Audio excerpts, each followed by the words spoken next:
एक कक्ष में 600 बच्चियों को बैठा के अगर डिसिप्लिन की बात करें जाती है, बिल्कुल भी उचित नहीं है, संभव ही नहीं। हार्डली इस कमरे की अपॉर्चुनिटी के 190 से 120 बच्चे बैठ सकते हैं।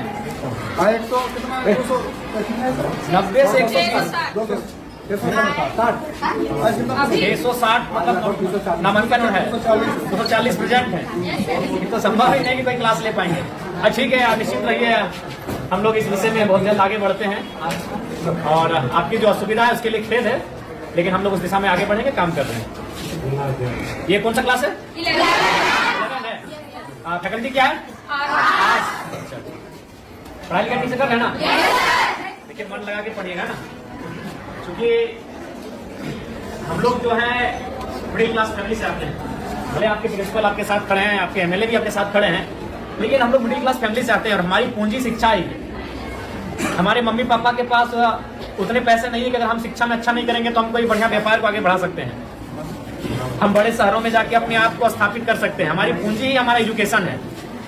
हम जितना बेहतर से यहाँ से निखर के जाएंगे उतना हम अपने आप को स्टेब्लिश करेंगे। इसलिए आप लोग किसी भी प्रकार का कोई कंप्रोमाइज नहीं कीजिएगा। हम जानते हैं कि हो सके आपको समस्या आएंगी, क्योंकि बहन लोग को थोड़ी आ सकती है, क्योंकि आज भी लोगों की मानसिकताएं वैसी हैं, लेकिन आप निश्चिंत रहिए, अब जमाना बदला है, जमाने के लोगों की सोच बदली है और हमें लगता है कि बेटा और बेटी को समान दृष्टिकोण से लोग देख रहे हैं। तो आपको भी कुछ अगर सुविधाएं आएंगे तो उससे आपको पार जाना है। और कभी शिकायत और समस्या को लेकर अपनी पढ़ाई से कंप्रोमाइज मत कीजिएगा, इस चीज से कंप्रोमाइज मत कीजिएगा। देखिए, हम दूसरा का उदाहरण नहीं देंगे, आपके बीच आपके एमएलए खड़े हैं और हम आपको बताना चाहेंगे, हम अभी भी स्टूडेंट हैं। अभी हम धनबाद विनोद बिहारी महतो विश्वविद्यालय से डॉक्टर ऑफ फिलोसफी के स्कॉलर हैं। और ऐसा नहीं कि कंटिन्यू 2018 में हमारा एडमिशन है, बीच में 2 साल बाधित हुआ है, क्योंकि इसमें होता है कि साल में 1.5 साल में आपको प्रेजेंट करना पड़ता है अपना थीसिस। तो हम अभी भी कंटिन्यू है, क्योंकि हमने कभी एजुकेशन से कंप्रोमाइज नहीं किया है। कभी आज हम आपके एज एमएलए के रूप में आपके बीच खड़े हैं और हमें तो लगता है कि आप कम से कम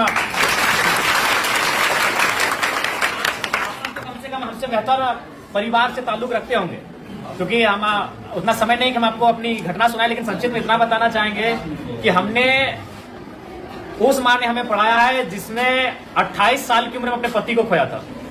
मात्र 28 ईयर हमारी माँ की आयु थी। हमारा जो छोटा भाई था वो मैंने गर्भ नहीं था, उसका जन्म भी नहीं हुआ, तो दुनिया उसने देखा नहीं, तो उस समय हमारे पिता को हमारी माँ ने खोया था। उसी साल हमारे दादाजी का भी देहांत हुआ था और ठीक उससे 2 साल पहले हमारी एक बहन और एक भाई, और उससे ठीक 1 साल पहले 1.5 साल पहले हमारे एक बहन का भी डेथ हुआ था। तो उस परिस्थिति में एक स्त्री ने हमारा परवरिश किया और आज आपके एमएलए के रूप में हम हैं। हमने कभी एजुकेशन से कंप्रोमाइज नहीं किया है। आज भी हम स्टूडेंट हैं, आज भी हम स्कॉलर हैं। इसलिए आपको आपके एमएलए ये संदेश देना चाहेंगे कि किसी भी परिस्थिति में आप अपनी पढ़ाई से समझौता नहीं कीजिएगा। यही आपकी पूंजी है, क्योंकि आपके माता पिता अगर सक्षम है तो अच्छी बात है, हम भी शुभकामना देते हैं कि आप बहुत सक्षम हो। लेकिन ये अधिकांश ये सत्य है कि हम लोग मिडिल क्लास फैमिली से आते हैं और हमारी पूंजी पैसा नहीं है, हमारी पूंजी एजुकेशन है। आप जितना यहाँ से निखर के जाएंगे उतना बेहतर आपका भविष्य होगा। इसलिए कंप्रोमाइज बिल्कुल मत कीजिएगा। अगर आप पढ़ के जाएंगे तो कोई ना कोई रास्ता मिल जाएगा। अगर आप जमाने के अनुसार अपने आप को बनाएंगे तो कोई ना कोई रास्ता मिल जाएगा। अगर दुनिया में इतने लोग हैं तो उतना रास्ता भी है, लेकिन आप अपने आप को सुयोग्य रखोगे तब ना। इसलिए आपको हमारी शुभकामनाएं हैं, आप लोग बेहतर करें और जो भी आपकी समस्या है उनको हम जानने के लिए आपके बीच आए हैं। आपके तमाम शिक्षक प्रिंसिपल महोदय सब हमारे साथ हम लोग विजिट कर रहे हैं और जो भी समस्याएं छनकर आएगी उनको लेकर हम लोग काम करेंगे। ठीक है, तो हम ठीक है, पढ़ना चाहिए। सबसे पहले हमारी बात को आप लोग सुनिए। 10 महीना, देखिए 10 में अगर आप है तो अभी ये महीना है दिसंबर का, आपके पास काफी कम समय है। इसलिए आपसे हम यही संदेश मेरा रहेगा कि आपको अभी यहाँ से पूरा अलर्ट रहना है। इसलिए बाबू साहब, देखिए अभी जनवरी आएगा, आप कुछ दिन पिकनिक में चला जाएगा, फिर मकर संक्रांति आएगा, फिर सरस्वती पूजा आएगा, तो हमारे पास अगर देखा जाए तो काफी कम समय है और आप अभी उस मुकाम में हैं जहां अपने आप को बढ़ाएंगे। इसलिए यहाँ से आप एक भी दिन और इसके बाद ढील मत कीजिएगा। और एक बात, आप जो अभी तक पढ़ाई हुआ है, जैसी बात है सर लोग मेहनत किए हैं, आप लोग पढ़े हैं, बहुत सारी चीजों को आप जाने हैं, उसको आप प्रैक्टिस कीजिएगा, रिवाइज कीजिएगा। जो चीजें अगर, चूंकि अभी 10 में क्या है कि 10 के जो, चूंकि इसके बाद जब आप कॉलेज जाएंगे तो वहाँ एक्सपीरियंस दिखेगा, लेकिन अभी आप ज्यादातर रट के याद करते हैं, कोई भी चीजें आपको रटते हैं, 4 बार 5 बार रटते हैं, तो उसके बाद भी अगर मान के चले आपसे भूल होता है तो उसको आप हाथ से प्रैक्टिस कीजिएगा। क्योंकि आप जितना पढ़ के रट के याद करोगे उससे ज्यादा आप हाथ से अगर लिखोगे ना 3 बार 4 बार तो उसको आप याद हो जाएगा। जो चीजें आपको लगता है कि इसको हम मेमोरी नहीं कर पा रहे हैं, याद नहीं कर पा रहे हैं, तो उसको आप कम से कम हाथ से प्रैक्टिस कीजिएगा, कई बार रफ लीजिएगा, उस रफ में 4 बार 5 बार लिखिएगा उस प्रश्न का उत्तर, तो आपको याद होने लगेगा। और एक बात सबसे महत्वपूर्ण याद रखिएगा, क्योंकि आप अभी अपने जीवन का सबसे महत्वपूर्ण उम्र में है, यही है, ये जो एज होता है ना, ये इसको हम लोग टीन एज कहते हैं। हमको अपने आप को बनाना भी यही है और बिगाड़ना भी यही है। अब ये डिपेंड आप पे करता है। देखिए, आपके माता पिता तो इस उम्मीद से आपको भेजें कि मेरा बेटा वहां जाएगा, गुरुजी के सानिध्य में बैठेंगे, पढ़ेंगे तो बढ़ के आएंगे, लेकिन अब आप यहाँ क्या व्यवहार करते हैं ये आप पे डिपेंड करता है। तो इसीलिए आप यहाँ 4 घंटा, 5 घंटा, 6 घंटा समय देते हैं, तो उस 6 घंटा का रिजल्ट आना चाहिए ना। मान लीजिए सपोज दैट अगर किसी भाई को अगर पढ़ने में मन नहीं लग रहा है, तो मान के चलो वो 6 घंटा अगर सिर्फ ग्राउंड में दौड़ेगा, इस राज्य के नंबर 1 धावक बनेगा कि नहीं?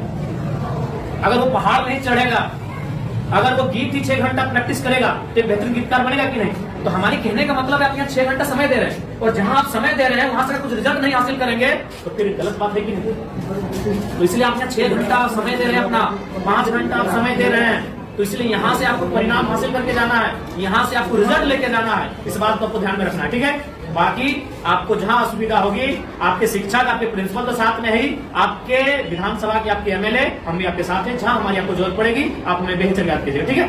आज चूंकि समय का अभाव है, 1 घंटे हम आपको ले लेते हैं, लेकिन समय का अभाव है। जैसे बच्चा का गाने का दिमाग में इतनी हो गया है, काफी जैसा हम लोग भेजते हैं सर, एक वाला खराब मतलब मिलता है। हाँ, तो जो सादा के बच्चा हम लोग भेजन दिखा के समाजिक सुरक्षा, समाजिक सुरक्षा, हाँ, पैसा 30,000 का महीना मिलता है, ठीक है। 8,000 तो आदमी भेजे, ठीक, इसको हमको संज्ञान में रखिएगा, क्योंकि उनको भी मालूम है कि हम खेती में मन नहीं लगाएंगे तो फसल नहीं होगा, फसल नहीं होगा तो परिवार का अनाज नहीं होगा। किसी को मन नहीं लगता, जब धान काटने के लिए जाते हैं पूछेगा मन लगता है? मन लगता है सिनेमा देखने में, मन लगता है मेला घूमने में, मन लगता है शॉपिंग करने में, काम में मन नहीं लगता है, वहां लगाना पड़ता है, क्योंकि वही काम आपका पहचान है, वही काम आपका कर्म है, तो मन वहां लगाना पड़ता है। अभी आपका कर्म है, आपका शिक्षा अर्जन करना, ये आपका कर्म है, इसलिए आपको मन लगाना है। और लगता है तो अच्छी बात है, अगर लगता है तो अच्छी बात है, नहीं लगता है तो लगाना पड़ेगा। और बाकी यार, आपकी समस्याओं से हम लोग अवगत हो रहे हैं, काफी समस्याएं हैं आपके विद्यालय में, और आपकी समस्याओं का निराकरण के लिए हम लोग हमेशा प्रयासरत रहेंगे।